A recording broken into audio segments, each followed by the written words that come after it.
My name is Tyler Smith, and my country of choice is the Republic of Chad, furthermore mentioned as Chad. Chad is a sub-Saharan African country that is one of the most underdeveloped in the world. For disaster management, it is held by the national government, not any one agent or minister or anything in particular, just the national government in general. The power is centralized at the national level, in which there is closely knit, but that is due to the instability of the government caused by conflict throughout its history. Since the central government had to keep trying to control power and stay in power, local and middle level governments were not very developed, and only recent times have worked towards that has been made great strides. And another aspect that has affects the country within the last few years and decades, but especially now, is climate change. A ranking on the International Organization for Migration, or the IOM, has it listed as the number one of 184 countries to be affected by climate change. Now, some disasters that affect Chad are flooding, droughts, man-made conflict, as well as storms, landslides, and desertification.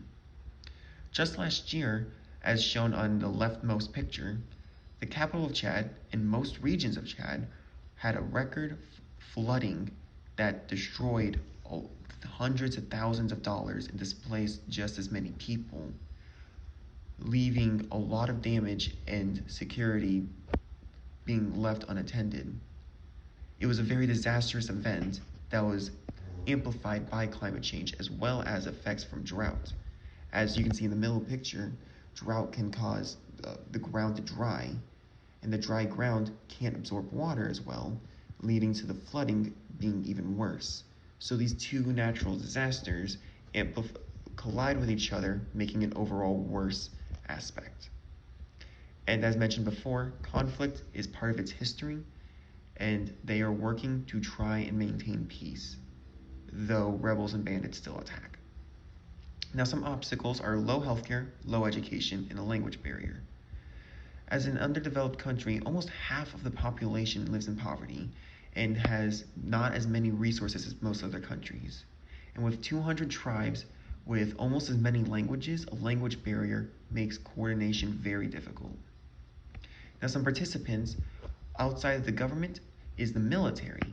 The military is the highest manpower that the country has, so it is sent out to deal with conflicts as well as sent to rescue and respond to disasters for the people.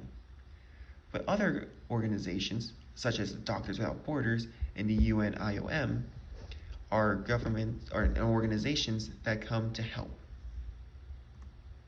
And for current development, the IOM is working with Chad to make a crisis plan to develop the local communities so that they can be built up and sustain themselves, as well as increase aspects of education, healthcare, as well as work, and able to empower communities with preparedness to be able to respond to these disasters, as well as make plans to try and counteract climate change.